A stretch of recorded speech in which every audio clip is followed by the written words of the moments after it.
Hello my dear student, welcome back to my YouTube channel Subhash study centre. Class 10th के जितने भी मेरे प्यारे बच्चे 11 मार्च को सामाजिक विज्ञान विषय का पेपर देंगे। आज के इस वीडियो में मैं लेकर के आ चुका हूं आप सभी के लिए सामाजिक विज्ञान विषय के 80 बहुविकल्पीय प्रश्न। मेरे प्यारे बच्चों, यदि आप 70 में 70 का स्कोर करना चाहते हैं तो आप इन 80 महत्वपूर्ण प्रश्नों को भी अच्छे से पढ़कर जाइएगा। यदि आप पेपर के 1 घंटा पहले भी इन महत्वपूर्ण प्रश्नों को एक रिवीजन के तौर में तैयार कर लेते हैं तो आप अच्छा स्कोर करेंगे। 11 मार्च 2025 बोर्ड एग्जाम में यानी सामाजिक विज्ञान विषय के पेपर में ये प्रश्न मेरे प्यारे बच्चों पूरी किताब से मैंने लिए हैं और ये सबसे ज़्यादा इम्पोर्टेंट प्रश्न हैं आपकी बोर्ड परीक्षा 2025 के लिए। आपका पेपर कब है सामाजिक विज्ञान का? 11 मार्च को। मेरे प्यारे बच्चों, बस यही प्रश्न आपको तैयार कर लेना है। बिल्कुल 100% बोर्ड परीक्षा में यही प्रश्न आने वाले हैं। तो चलिए मेरे प्यारे बच्चों, बिना देरी किए हुए स्टार्ट करते हैं। यहाँ पर क्रम संख्या पर आप मत जाइएगा, प्रश्नों की ओर आप लोग ध्यान दीजिएगा। प्रश्न यहाँ पर है, फ्रांस की क्रांति कब हुई?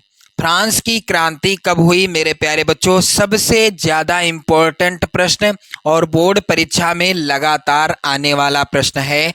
फ्रांस की क्रांति हुई थी, यहाँ पर तीसरा ऑप्शन सही होगा, 1789 ईस्वी में।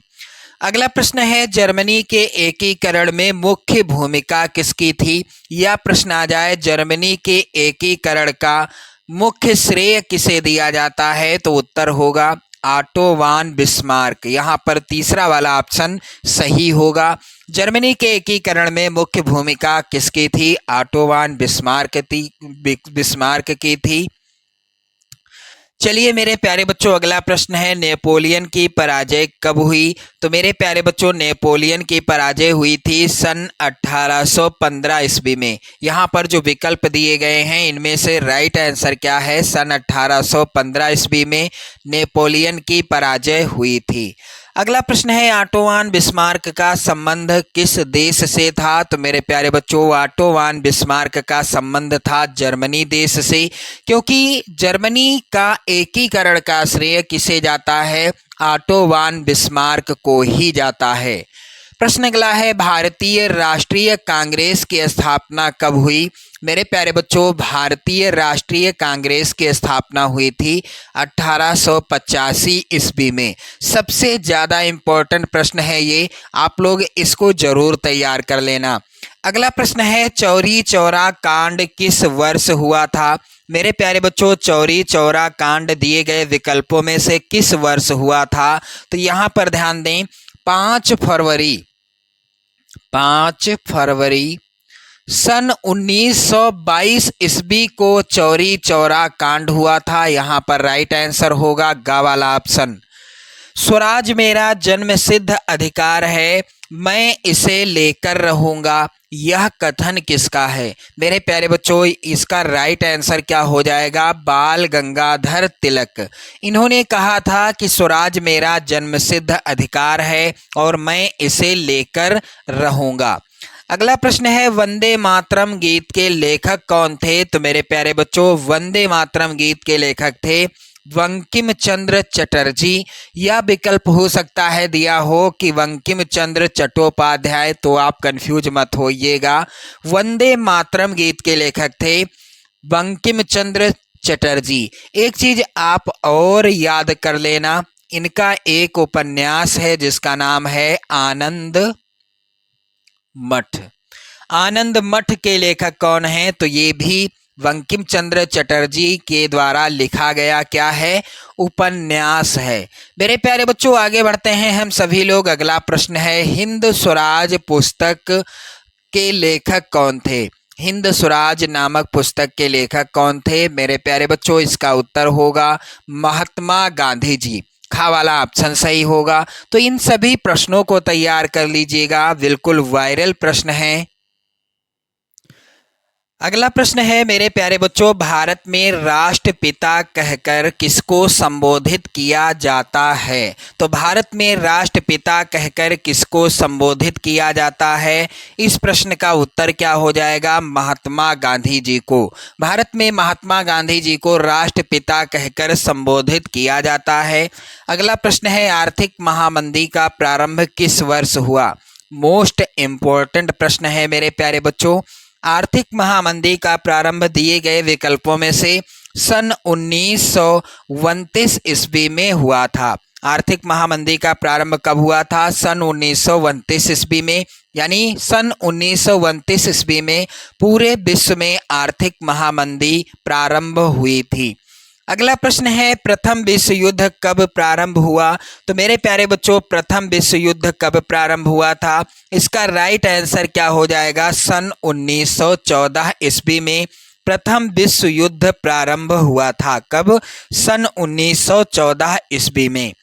प्रश्न अगला है मेरे प्यारे बच्चों, यहाँ पर तुलसीदास की श्री रामचरितमानस, तुलसीदास की श्री रामचरितमानस का पहला मुद्रित संस्करण कलकत्ता से कब प्रकाशित हुआ? मेरे प्यारे बच्चों, यहाँ पर राइट आंसर हो जाएगा तुलसीदास की श्री रामचरितमानस का पहला मुद्रित संस्करण कलकत्ता से सन 1810 ईस्वी में प्रकाशित हुआ था। यहाँ पर दूसरा वाला ऑप्शन सही होगा। प्रश्न अगला है, निम्न में कौन सा संसाधन पुनः चक्रीय संसाधन है? तो मेरे प्यारे बच्चों, पवन ऊर्जा कैसा संसाधन है? पुनः चक्रीय संसाधन है। यहाँ पर पहला ही ऑप्शन सही हो जाएगा। चलिए आगे बढ़ते हैं। अगला प्रश्न यहाँ पर है, कपास की खेती के लिए सबसे उपयुक्त मिट्टी कौन सी है? तो एक ट्रिक आप लगा लेना, का से कपास और का से काली मिट्टी। यानी काली मिट्टी में पहला अक्षर क्या है? का है। काली में पहला अक्षर का है और कपास में भी पहला अक्षर का है। तो का से कपास हो गया और का से काली मिट्टी हो गया। यानी कपास की खेती के लिए सबसे उपयुक्त मिट्टी कौन सी है? मेरे प्यारे बच्चों, काली मिट्टी या काली मृदा। अगला प्रश्न है, पंजाब में भूमि निम्नीकरण का प्रमुख कारण क्या है? तो पंजाब में भूमि निम्नीकरण का प्रमुख कारण है अत्यधिक सिंचाई। निम्नीकरण का अर्थ क्या होता है? ह्रास। यानी पंजाब में भूमि किस लिए नष्ट हो रही है? अत्यधिक सिंचाई के कारण। अगला प्रश्न है, चिपको आंदोलन संबंधित है? तो मेरे प्यारे बच्चों, चिपको आंदोलन किससे संबंधित है? यहाँ पर राइट आंसर होगा वन संरक्षण से चिपको आंदोलन संबंधित है। किससे? वन संरक्षण से। प्रश्न अगला है, सुंदरवन राष्ट्रीय पार्क किस राज्य में स्थित है? तो मेरे प्यारे बच्चों, पश्चिम बंगाल में सुंदरवन राष्ट्रीय पार्क स्थित है। प्रश्न अगला है, भूदान आंदोलन किसके द्वारा आरंभ किया गया? तो भूदान और ग्रामदान दोनों आंदोलन आप लोग याद कर लो। भूदान और ग्रामदान ये दोनों आंदोलन आरंभ किए गए थे किसके द्वारा? आचार्य विनोबा भावे जी के द्वारा। यहाँ पर चौथा ऑप्शन सही होगा। सलाल बांध किस नदी पर बना है? तो मेरे प्यारे बच्चों, सलाल बांध बना है किस नदी पर? इसका राइट आंसर हो जाएगा सतलज नदी पर या महानदी पर या कृष्णा या चिनाब नदी पर। तो सलाल बांध मेरे प्यारे बच्चों चिनाब नदी पर बना है। बांधों को भी कहा जाता है, बांधों को क्या कहा जाता है? यहाँ पर रिक्त स्थान में क्या भरा जाएगा? बांधों को बहुउद्देशीय परियोजनाएं भी कहा जाता है। यहाँ पर राइट आंसर हो जाएगा। चलिए अगला प्रश्न है, निम्न में से किस प्रदेश में सीढ़ीदार खेती की जाती है? तो इनमें से किस प्रदेश में सीढ़ीदार या सोपानी? आप लोग ध्यान दीजिएगा, या प्रश्न में क्या लिखा हो सकता है? सोपानी। तो इनमें से किस प्रदेश में सीढ़ीदार या सोपानी खेती की जाती है? मेरे प्यारे बच्चों, यहाँ पर राइट आंसर होगा इस प्रश्न का क्या? यहाँ पर राइट आंसर होगा उत्तराखंड प्रदेश में सीढ़ीदार या सोपानी खेती की जाती है। चलिए मेरे प्यारे बच्चों, अगला प्रश्न है, इनमें से कौन सी रबी की फसल है? तो रबी की फसल कौन सी है? यहाँ पर राइट आंसर क्या होगा? दालें हो जाएगा, या धान, या मोटे अनाज, या कपास। इसका राइट आंसर होगा दालें। ये कैसी फसलें हैं? रबी की फसलें हैं। एंथ्रेसाइट का संबंध किस खनिज से है? तो मेरे प्यारे बच्चों, एंथ्रेसाइट का संबंध होता है कोयला से, जो कि सबसे अच्छा कोयला माना जाता है। मेरे प्यारे बच्चों, एंथ्रेसाइट प्रकृति का जो कोयला होता है, यह होता है सबसे अच्छा। अगला प्रश्न है, मुंबई हाई प्रसिद्ध है। मुंबई हाई किस लिए प्रसिद्ध है? तो मेरे प्यारे बच्चों, तेल शोधक कारखानों के लिए क्या प्रसिद्ध है? मुंबई हाई प्रसिद्ध है। प्रश्न अगला है, निम्नलिखित में से कौन सा खनिज आधारभूत है? तो इनमें से कौन सा खनिज है जो आधारभूत होता है? यहाँ पर राइट आंसर हो जाएगा लौह अयस्क। दूसरा वाला ऑप्शन सही होगा। प्रश्न यहाँ पर अगला मोस्ट इम्पोर्टेंट है आपकी बोर्ड परीक्षा के लिए।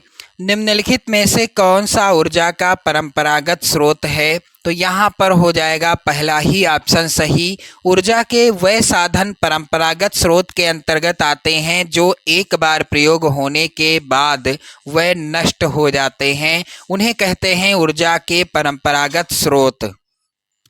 और ऊर्जा के वह साधन गैर परंपरागत स्रोत कहलाते हैं जो एक बार प्रयोग। मेरे प्यारे बच्चों, जो साधन यानी गैर परंपरागत स्रोत क्या हैं? जो एक बार प्रयोग होने के बाद उनको हम पुनः यानी दोबारा प्रयोग में ला सकते हैं, उसे कहते हैं ऊर्जा के गैर परंपरागत स्रोत। जैसे कि है सौर ऊर्जा, पवन ऊर्जा, ज्वारीय ऊर्जा, ये ऊर्जा के गैर परंपरागत स्रोत हैं। और यहाँ पर ऊर्जा का परंपरागत स्रोत क्या है? तो कोयला है। चलिए अगला प्रश्न है, निम्नलिखित में से कृषि के बाद किस उद्योग ने सबसे अधिक रोजगार प्रदान किया है? तो मेरे प्यारे बच्चों, इसका राइट आंसर क्या होगा?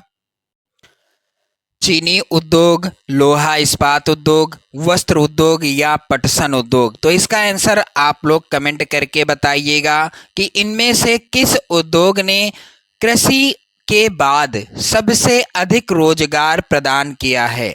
अगला प्रश्न है, संसदीय प्रजातंत्र की स्थापना किस देश में सर्वप्रथम हुई? तो यहाँ पर राइट आंसर होगा मेरे प्यारे बच्चों, इंग्लैंड देश में सबसे पहले संसदीय प्रजातंत्र की स्थापना हुई थी।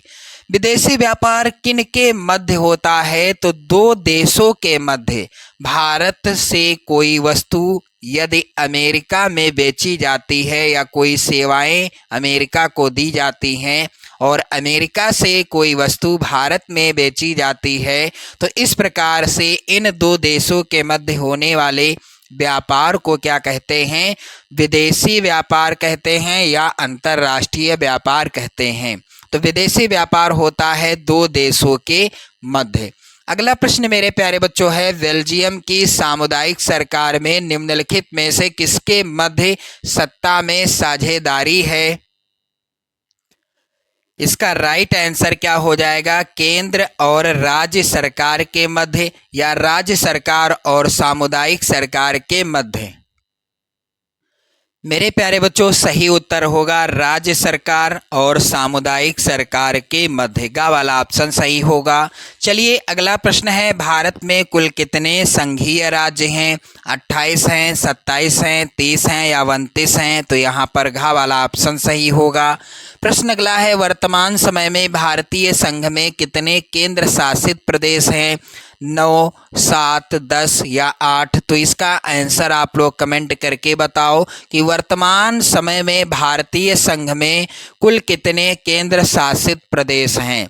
मेरे प्यारे बच्चों, अगला प्रश्न है, भारतीय संविधान की 8वीं अनुसूची में कितनी भाषाओं का समावेश है? तो इन सभी प्रश्नों को आपको रट लेना है बोर्ड एग्जाम से पहले। और इसी तरह से मैं आपको कई वायरल महत्वपूर्ण प्रश्नों की सीरीज करा दूंगा ताकि आप बोर्ड एग्जाम में अच्छा स्कोर कर सको। साथ ही आपको मैं सामाजिक विज्ञान के कई मॉडल पेपर बिल्कुल सॉल्यूशन के साथ प्रोवाइड करा रहा हूं। आप चैनल पर प्लेलिस्ट के द्वारा तैयारी कर सकते हैं।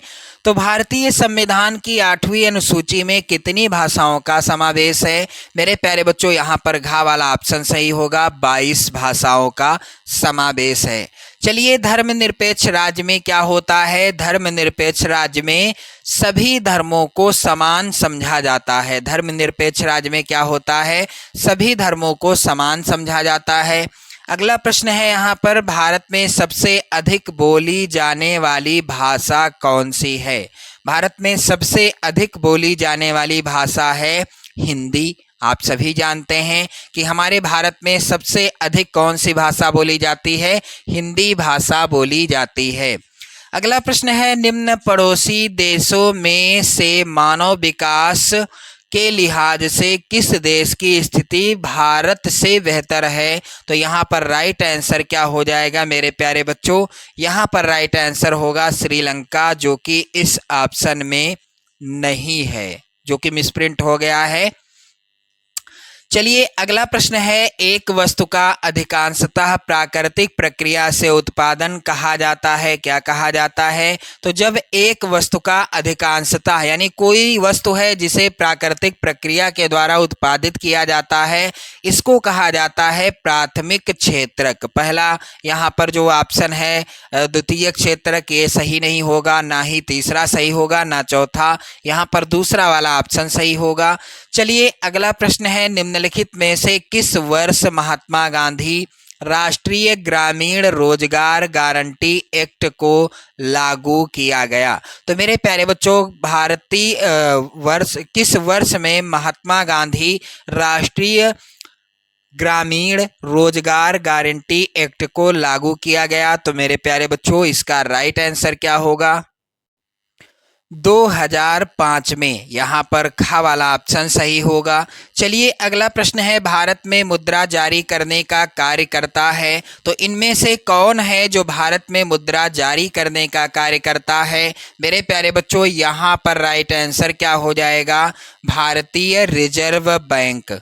मेरे प्यारे बच्चों, विश्व व्यापार संगठन की स्थापना कब हुई? तो मेरे प्यारे बच्चों, यहाँ पर ध्यान दें आप लोग, कब हुई थी? क्या 1 जनवरी 1990 को या 1 जनवरी 1985 को? इसका राइट आंसर होगा 1 जनवरी 1995 ईस्वी को क्या हुआ था? विश्व व्यापार संगठन की स्थापना हुई थी। अगला प्रश्न है, भारत का अधिकांशतः विदेश व्यापार होता है। तो भारत का अधिकांशतः विदेश व्यापार किसके द्वारा होता है?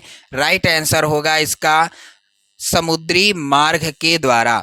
एगमार्क किन वस्तुओं के लिए प्रमाणिक चिन्ह है? तो मेरे प्यारे बच्चों, यहाँ पर ध्यान दें आप लोग, जो खाद्य पदार्थ होते हैं उनमें एक चिन्ह लगा होता है जिसका नाम है एगमार्क। सूचना का अधिकार अधिनियम कब लागू किया गया? मेरे प्यारे बच्चों, सूचना का अधिकार अधिनियम लागू किया गया था कब? 2005 ईस्वी में। प्रश्न अगला है मेरे प्यारे बच्चों, राष्ट्रवाद का प्रारंभ जिस देश में हुआ वह है? सबसे पहले राष्ट्रवाद का प्रारंभ किस देश में हुआ? मेरे प्यारे बच्चों, इसका राइट आंसर क्या हो जाएगा? राष्ट्रवाद का प्रारंभ हुआ था फ्रांस देश में।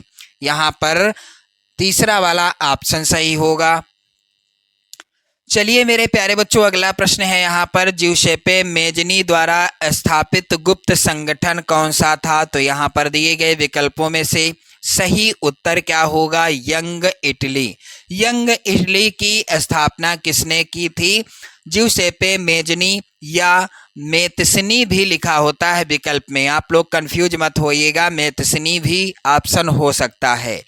महात्मा गांधी दक्षिण अफ्रीका से वापस कब लौटे या महात्मा गांधी भारत वापस कब लौटे? दोनों प्रश्नों का उत्तर एक ही होगा और उत्तर क्या होगा मेरे प्यारे बच्चों? महात्मा गांधी भारत या दक्षिण अफ्रीका से वापस कब लौटे थे? इसका राइट आंसर क्या हो जाएगा? 1915 ईस्वी में। कब? 1915 ईस्वी में महात्मा गांधी दक्षिण अफ्रीका से वापस लौटे थे। अगला प्रश्न है, सविनय अवज्ञा आंदोलन में महात्मा गांधी ने नमक को अत्यधिक महत्व क्यों दिया? क्योंकि नमक का प्रयोग अमीर गरीब सभी करते थे, इसलिए यह भोजन का एक अभिन्न हिस्सा था, इसलिए नमक तैयार करने पर सरकार का एकाधिकार था, इसलिए या फिर उपर्युक्त सभी। तो सविनय अवज्ञा आंदोलन में महात्मा गांधी जी ने नमक को अत्यधिक महत्व इसलिए दिया था क्योंकि नमक का प्रयोग अमीर गरीब सभी करते थे। नमक जो था भोजन का अभिन्न हिस्सा था। नमक तैयार करने पर सरकार का एकाधिकार था। तो मेरे प्यारे बच्चों यहाँ पर डी वाला यानी घ वाला ऑप्शन सही होगा। चलिए अगला प्रश्न है, प्रथम विश्व युद्ध कब प्रारंभ हुआ था? तो मेरे प्यारे बच्चों सन 1914 ईस्वी में प्रथम विश्व युद्ध प्रारंभ हुआ था। ज्योतिबा फूले द्वारा जाति प्रथा के अत्याचारों के बारे में लिखी गई पुस्तक कौन सी है? तो मेरे प्यारे बच्चों गुलामगिरी। यहाँ पर घ वाला ऑप्शन सही होगा। गुलामगिरी जो पुस्तक है यह जाति प्रथा पर लिखी गई पुस्तक है। इसके लेखक कौन है? ज्योतिबा फूले जी हैं। चाय की खेती के लिए कौन सी मिट्टी उपयुक्त होती है? तो चाय की खेती के लिए मेरे प्यारे बच्चों लैटेराइट मिट्टी क्या होती है? सबसे ज्यादा उपयुक्त होती है। और अगला प्रश्न है, पर्वतों पर मृदा अपरदन का साधन क्या है? इसका राइट आंसर क्या होगा? जल। पर्वतों पर मृदा अपरदन का साधन क्या है? जल। क्योंकि जल यानी तेज बारिश के द्वारा पर्वतों की मृदा जल के बहाव के साथ अपरदित होती रहती है। चलिए अगला प्रश्न है, भूमि एक। यहाँ पर रिक्त स्थान में क्या भरा जाएगा? संसाधन है। तो भूमि एक कैसा संसाधन है? यानी भूमि को क्या मनुष्य ने बनाया है या प्राकृतिक देन है या सौर ऊर्जा से निर्मित हुई है या इनमें से कोई नहीं? तो भूमि एक प्राकृतिक संसाधन है जो हमें निःशुल्क प्राप्त हुई है। भूमि एक क्या है? प्राकृतिक संसाधन है।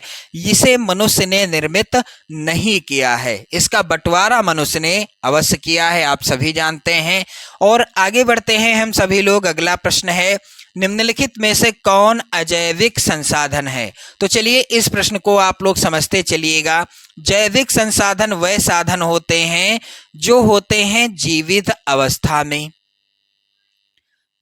अवस्था में और जिनकी वृद्धि होती है, जिनका विकास होता है। वृद्धि और विकास दोनों होते हैं जैविक संसाधन के। अब मेरे प्यारे बच्चों ध्यान दें आप लोग, अजैविक संसाधन वह होते हैं जो होते हैं निर्जीव अवस्था में। निर्जीव अवस्था में इनका जो है ना तो वृद्धि होती है ना ही इनका विकास होता है। तो यहाँ पर प्रश्न है अजैविक संसाधन कौन सा है? राइट आंसर होगा चट्टानें। अगला प्रश्न है, निम्नलिखित में से कौन सा एक व्यक्तिगत संसाधन नहीं है? तो मेरे प्यारे बच्चों यहाँ पर ध्यान दें आप लोग, बागान, खनिज संसाधन, चारागाह या भूमि। तो भूमि क्या है? भूमि एक प्राकृतिक संसाधन है, यह व्यक्तिगत संसाधन नहीं है। राइट आंसर क्या होगा? भूमि हो जाएगा। चलिए मेरे प्यारे बच्चों अगला प्रश्न है, निम्नलिखित में से एक मिट्टी का प्रकार नहीं है। तो एक बार जरूर शेयर कर दें आप लोग इस वीडियो को अपने सभी इष्ट मित्रों के पास। इन सभी प्रश्नों को बिल्कुल अच्छे से रट कर जाइएगा। 100% की गारंटी मेरी है मेरे प्यारे बच्चों। यहाँ से प्रश्न 11 मार्च 2025 बोर्ड एग्जाम में 100% आएंगे ही आएंगे। चलिए यहाँ पर प्रश्न है, निम्नलिखित में से एक मिट्टी का प्रकार नहीं है। तो इनमें से कौन है जो मिट्टी का प्रकार नहीं है? तो पीली मिट्टी होती है, काली मिट्टी भी होती है, लैटेराइट मिट्टी भी होती है, लेकिन सीमेंट क्या है? ये मिट्टी नहीं है। यहाँ पर घ वाला ऑप्शन सही होगा, सीमेंट मिट्टी नहीं है। अगला प्रश्न है, निम्नलिखित में से किसकी अधिक मात्रा जलोढ़ मिट्टी में पाई जाती है? तो इनमें से जलोढ़ मिट्टी में पोटास भी पाया जाता है, चूना भी पाया जाता है और फास्फोरस भी पाया जाता है। यहाँ पर ये सभी हो जाएगा राइट आंसर। निम्न में से कौन सी रोपड़ फसल है? तो मेरे प्यारे बच्चों यहाँ पर राइट आंसर क्या होगा? गन्ना। गन्ना एक कैसी फसल है? रोपड़ फसल है। कर्तन दहन कृषि जिसे झूम कृषि, यहाँ पर आप लोग ध्यान दें, थोड़ा मिसप्रिंट है, मैं क्लियर कर दूं। झूम कृषि भी कहा जाता है, निम्नलिखित में से किस राज्य में पाई जाती है? तो कर्तन दहन कृषि या झूम कृषि दिए गए विकल्पों में से किस राज्य में पाई जाती है? उत्तर होगा मिजोरम में। अगला प्रश्न है, निम्न में से कौन सी रेशेदार फसल है? तो मेरे प्यारे बच्चों यहाँ पर ध्यान दें आप लोग, कपास में भी रेशा होता है, जूट में भी होता है और प्राकृतिक रेशम में भी रेशा होता है। यहाँ पर उत्तर हो जाएगा ये सभी। मेरे प्यारे बच्चों अगला प्रश्न है, भारत में पवन ऊर्जा का विशाल केंद्र कहाँ स्थित है? तो भारत में पवन ऊर्जा का विशाल केंद्र मेरे प्यारे बच्चों कहाँ पर है? तमिलनाडु में है। यहाँ पर खा वाला ऑप्शन सही हो जाएगा।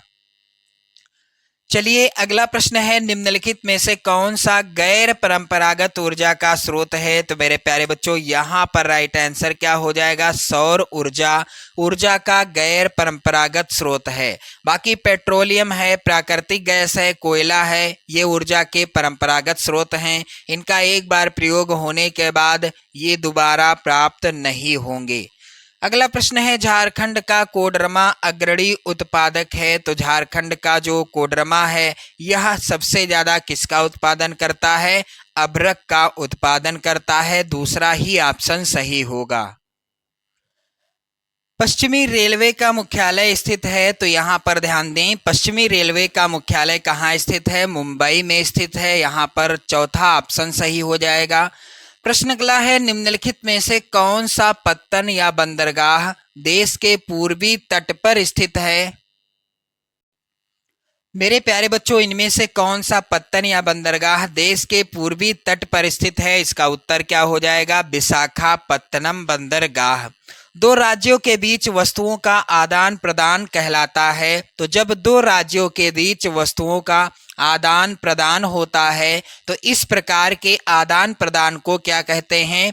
आंतरिक व्यापार कहते हैं। और जब दो देशों के बीच वस्तुओं का आदान प्रदान होता है, दो देशों के बीच, तो इस प्रकार के जो है व्यापार को क्या कहते हैं? इस प्रकार के व्यापार को कहते हैं अंतर्राष्ट्रीय या विदेशी व्यापार। अगला प्रश्न है, श्रीलंका का सबसे प्रमुख सामाजिक समूह है। तो मेरे प्यारे बच्चों श्रीलंका में सबसे प्रमुख यानी सर्वाधिक किस वर्ग के जो है लोग निवास करते हैं? तो यहाँ पर ध्यान दें आप लोग, सिंहली। अगला प्रश्न है, भारत में पंचायती राज की स्थापना कब हुई थी? तो यहाँ पर राइट आंसर क्या होगा?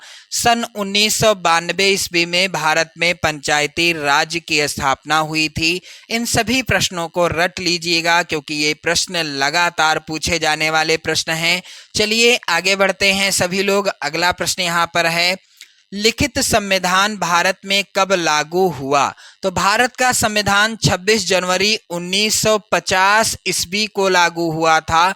तब से लेकर आज तक हम प्रत्येक वर्ष 26 जनवरी को प्रत्येक वर्ष क्या मनाते हैं? गणतंत्र दिवस मनाते हैं। गणतंत्र दिवस के रूप में मनाते हैं। और हमारा भारतवर्ष 15 अगस्त 1947 को हुआ था। तब से लेकर आज तक हम प्रत्येक वर्ष 15 अगस्त को स्वतंत्रता दिवस के रूप में मनाते हैं। मेरे प्यारे बच्चों क्लियर हो गया। चलिए आगे बढ़ते हैं। यहाँ पर प्रश्न है, निम्नलिखित में से किस में महिलाओं के लिए आरक्षण सुनिश्चित है? तो स्थानीय निकायों में या प्रांतीय विधायिका में या लोकसभा में या राज्यसभा में? तो स्थानीय निकायों में महिलाओं के लिए आरक्षण की जो है सुविधा की गई है। अगला प्रश्न है, लोकतांत्रिक शासन व्यवस्था अन्य व्यवस्थाओं से अच्छी है क्योंकि यह क्या करती है? सभी नागरिकों में समानता को बढ़ावा देती है, व्यक्ति की गरिमा को बढ़ावा देती है। और यहाँ पर राइट आंसर क्या होगा? विकल्प का और खा दोनों, क्योंकि लोकतांत्रिक शासन व्यवस्था सभी नागरिकों में समानता को बढ़ावा देती है और व्यक्ति की गरिमा को भी बढ़ावा देती है। चलिए आगे बढ़ते हैं। अगला प्रश्न यहाँ पर है, आप लोग ध्यान दीजिएगा। मानव विकास रिपोर्ट 2018 में भारत का कौन सा स्थान प्राप्त हुआ है? तो मानव विकास 2018 में भारत को जो है 130वां स्थान प्राप्त हुआ है। अगला प्रश्न मेरे प्यारे बच्चों है, निम्न में से किसे कृषि क्षेत्र कहते हैं? तो इनमें से किसे कृषि क्षेत्र कहा जाता है? इसका राइट आंसर होगा प्राथमिक क्षेत्र को कृषि क्षेत्र भी कहा जाता है। भारत में जीविका का प्रमुख स्रोत क्या है? तो मेरे प्यारे बच्चों, भारत में जीविका का प्रमुख स्रोत क्या है? इस प्रश्न का उत्तर क्या होगा?